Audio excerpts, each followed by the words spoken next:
नमस्कार।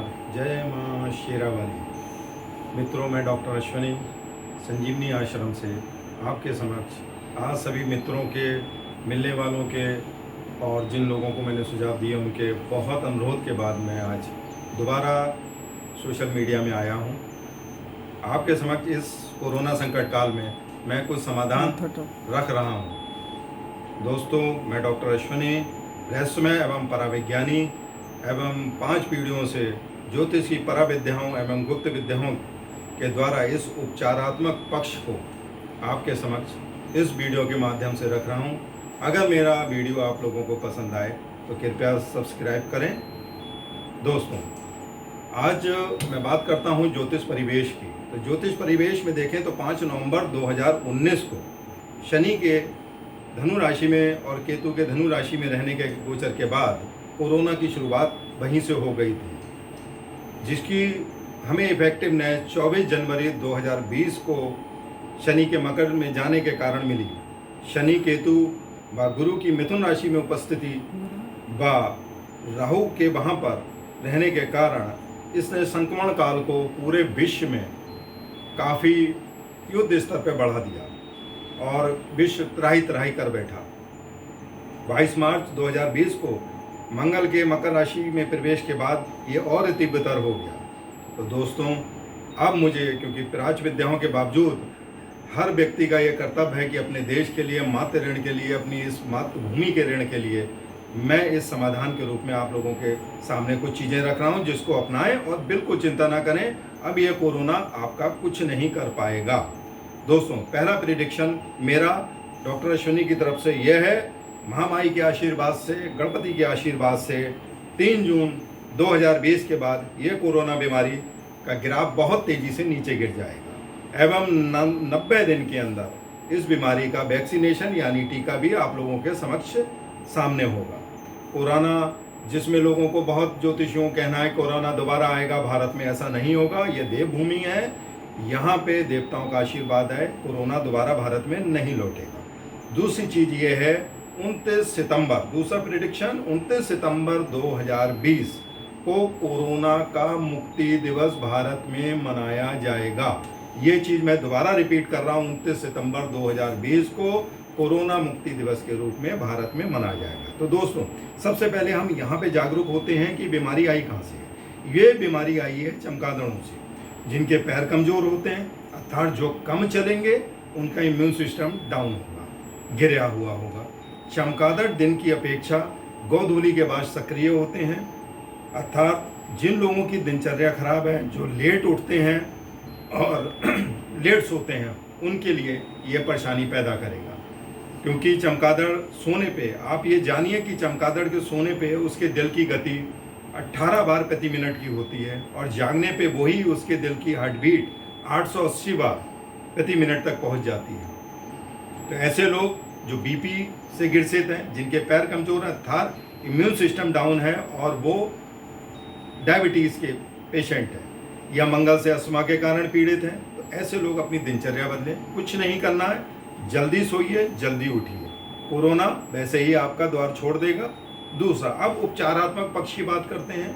तो उसमें बुखार होने पे एक बूटी आती है जिसे बोलते हैं गोमा बूटी या द्रोण पुष्पी, जो तुलसी के बराबर होती है और हर जगह आसानी से मिल जाती है। इस बूटी के लिए काढ़ा बनाइए। गोमा बूटी के 12 पत्ते ले लीजिए, तुलसी के 6 पत्ते ले लीजिए, दाल जो आपके यहाँ काली मिर्च घर में मिलती है 5 दाने, और थोड़ी सी चीनी डाल के इसका काढ़ा बना लीजिए। ये काढ़ा 1.25 गिलास पानी में उबालिए और पीजिए। इसके बाद आपको किसी भी तरीके का कोई फ्लू नहीं रहेगा, किसी भी तरीके का कोई फ्लू नहीं रहेगा, इस बात की मेरी गारंटी है। उसके बाद मैं आता हूँ घर के लिए। घर की रसोई में से दालचीनी उठाइए। दालचीनी का थोड़ा सा टुकड़ा आप लगभग चाय में डालने की रोज़ आदत डाल दें। साथ में अगर आपका गला बहुत ज़्यादा खराब हो रहा है तो हमारे यहाँ एक साधु हैं, दिव्य साधु हमारे यहाँ रामदेव जी, उनकी दिव्य श्वासावरी पेय का जरूर सेवन करें, उससे भी आपको काफ़ी फर्क पड़ेगा। साथ में देखिए, हर चीज़ का पुराने टाइम में रोगों को योग से भगाया गया है। तो 5 प्राणायाम जो हमारे यहाँ के हैं, भस्त्रिका, कपालभाति, भ्रामरी, उद्गीत, अनुलोम विलोम, इन सब का 2-2 मिनट का भी अगर हम लोग रोज़ यूज़ करेंगे तो किसी भी तरीके की कोई बीमारी नहीं फैलेगी, क्योंकि दोस्तों अब आगे आने वाला टाइम इसी तरीके के वायरस और वायरस जनित रोगों का है, तो ये बात हमें ध्यान रखनी पड़ेगी। अब आते हैं हम आगे के उपायों की। घर में सबके लंग्स मजबूत रहें, उसके लिए कुछ नहीं करना, शंख रोज बजाइए, गुब्बारे होते हैं, बच्चों से कहिए गुब्बारे फुलाएं घर में। दौड़ने की एक्सरसाइज थोड़ी बहुत हो सकती, नहीं हो सकती तो घर में बैठ के किसी भी तरीके का लंग्स ब्रीदर या किसी भी तरीके से लंग्स की एक्टिविटी कराएं, जिससे कुछ नहीं करें, पैरों पे खड़े होके ऊपर नीचे हों, जिससे पैरों में लंग्स की सांस हमारी थोड़ी धोखने की तरह चले, जिससे लंग्स मजबूत हो। घर में कपूर होगा, एक कपूर का टुकड़ा या गुग्गल की टिक्की रोज जरूर जलाएं, जरूर से जरूर जलाएं एक कपूर का टुकड़ा। साथ में दोस्तों सीना नमक या किसी भी तरीके का सादा नमक डाल के 1 चम्मच उसमें घर में पोंछा जरूर लगाइए। साथ में अगर व्यक्ति घर में रोगी है या आपको लगता है कि कुछ उसे परेशानी बढ़ रही है, तो 27 बूंदें ओम नमः शिवाय, एक हर बूंद पे ओम नमः शिवाय का जाप करें, शंख के अंदर डालें और वो पानी लेके रोगी के ऊपर छिड़क दें। अब आते हैं हम दोस्तों होम्योपैथिक बात पे। होम्योपैथिक के अंतर्गत हम लोग क्या करते हैं, 2 दवाइयाँ मैं आपको बता रहा हूँ। एक आर्सेनिक एल्बम, इस दवाई का चाणक्य के टाइम में अर्थशास्त्र के अंतर्गत भी अर्थशास्त्र में इसका काफ़ी प्रयोग मिला है। इस दवाई में ये दवाई एक्चुअल पॉइजन से बनाई गई है और ज्वालामुखी के बाष्प जहाँ के चमगादड़ नहीं जा सकता, वहाँ के द्वारा चाणक्य ने भी इसका प्रयोग करा था। तो इस दवाई की 3 बूंदें 5 दिन खाली पेट बनाइए, बच्चे को पिलाइए, लोगों को पिलाइए, बड़ों को पिलाइए। Arsenic album 30। दूसरी दवाई जो मैं बता रहा हूँ, जिससे क्योंकि अब ये सारे रोग भारतवर्ष में इसलिए तेज़ी से फैल रहे हैं क्योंकि हमारा इम्यून डाउन हो गया। इस इम्यून को बढ़ाने के लिए हम अश्वगंधा का मदर टिंचर या अश्वगंधा चूर्ण, इसको ले लीजिए, 5 बूंदें प्रतिदिन पीजिए। ये भारतीय जिनसेंग कहलाता है। अश्व की गंध यानी वो पत्ते जिसमें अश्व की सुगंध आती है। अश्व हमारे शक्ति का मालिक माना गया है। तो भारतीय जिनसेंग का अगर हम 5 पत्तों का 5 बूंद का किसी भी तरीके से यूज़ कर लें तो हमारे इम्यून सिस्टम में काफ़ी तेज़ी से बढ़ोतरी हो जाएगी। दूसरी बात अब आती है हमारे लाल किताब के अनुसार। लाल किताब की अगर हम बात करें दोस्तों, तो राहु की जो स्थिति हमारी गोचर में गड़बड़ हुई है, उससे बचने के लिए कुछ नहीं करना, नीली या काली किसी भी तरीके का वस्त्र ले लें, माता बहनें सर को ढक के रहें, घर के परिवारी सारे लोग अपने सर को ढक के रहें।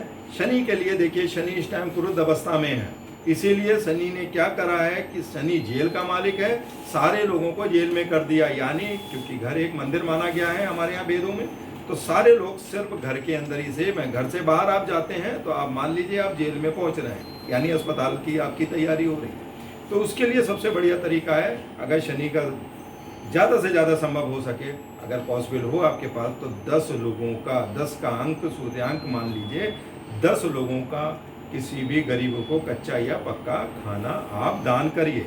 साथ में मंगल के लिए, क्योंकि मंगल की इस टाइम मकर में गोचर स्थिति खतरनाक बनी हुई है, जिससे ये परेशानी आ रही है। तो इसके लिए दोस्तों भजंग बाण का 5 बार पाठ या हनुमान चालीसे का पाठ या सुंदरकांड का कम से कम 1 बार पाठ जरूर करें, जिससे आपका घर परिवार और आप सभी लोग सुरक्षित रहें। बात करते हैं देश के आर्थिक संकट की, क्योंकि काफ़ी मेरे जो शिष्य हैं उन्होंने कहा कि गुरुजी किसी तरीके से बताइए अब हमें पैसा कहाँ लगाना है या हम कैसे सही रह सकते हैं। तो दोस्तों इस देश पे आर्थिक संकट थोड़े समय के लिए है। ये आर्थिक संकट 9 सितंबर के बाद उठ के ऊपर आ जाएगा। जो हमारा ग्राफ है इस टाइम आर्थिक संकट का, वो यू रूप में आ रहा है, बी शेप में नहीं आएगा, यू रूप में आएगा। यू रूप में ये है कि ये ग्राफ ऊपर से नीचे आएगा और इस टाइम धीरे धीरे धीरे धीरे स्प्लिट होता हुआ ऊपर वापस हो जाएगा। यानी हमारी देश की आर्थिक गति दर 9 सितंबर के बाद दोबारा सही हो जाएगी।